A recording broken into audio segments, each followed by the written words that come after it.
There's something in my kit which I keep buying the same of, repeatedly, and I really dislike them, but I need them. What are they? Step-up rings.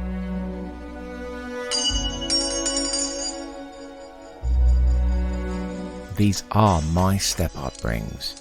Yep, I've got a lot of them. They constantly get bound together, or even worse, they get to the filter, or even worse still, to the lens. They are a nightmare, but the idea is to buy filters that I use for every filter diameter of my many lenses, and most probably more than one of each, as I constantly use multiple cameras on shoots. This Fuji lens has a 4-meter filter diameter. Now, I do own 52mm variable NDs of variable quality, but when I go on shoots, I don't want to take filters for every single filter diameter that I have. So that's why I use step-up rings. This is an extreme setup, but it does happen sometimes if I can't find the right larger step-up rings. This is much better, using 2 step-up rings to get to 82mm, but look, it's on a 52mm lens diameter. It looks silly. But there is a solution, and it's called the REVORING. The REVORING is essentially a variable step-up ring, and it won't get bound to anything.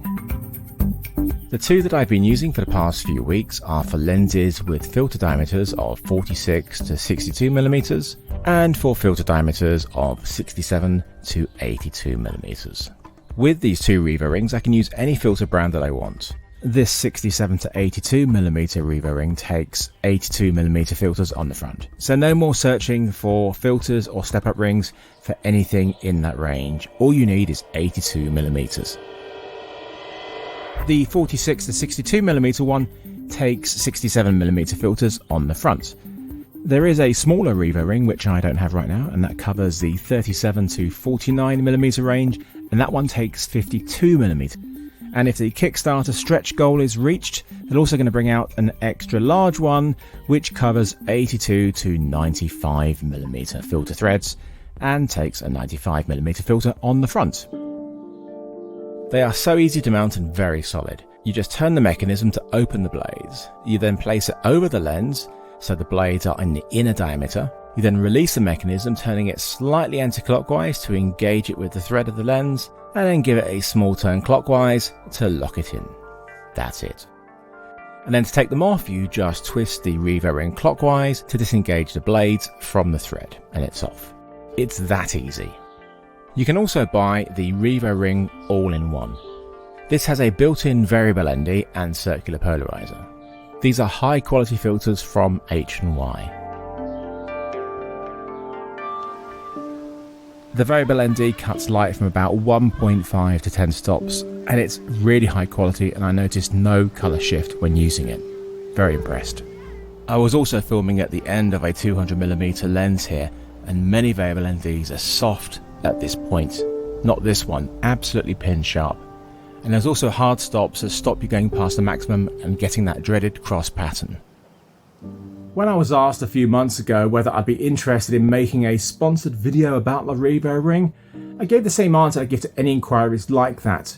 Yes, in theory, but I need to see and use the product before giving a yes or no.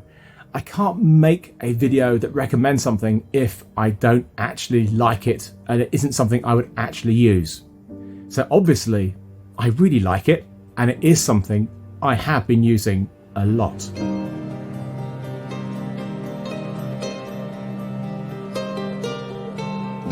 I don't normally talk about prices in my videos as they change over time. And you could be watching this in the far future where we have flying cars. But if you're watching this right now, what are you doing in my suite? Go away. The Kickstarter prices are really cheap. Just $23 for the smallest one and $30 for the biggest one. That's such a bargain. I bought single step-up rings that cost more than this. Now these are the Kickstarter prices, which are discounted for the length of the campaign, and they will increase when that ends. But even then, they're still a ridiculous bargain. The REVORING with the built-in variable ND and circular polarizer start at $139 for the smaller one, and go up to $149.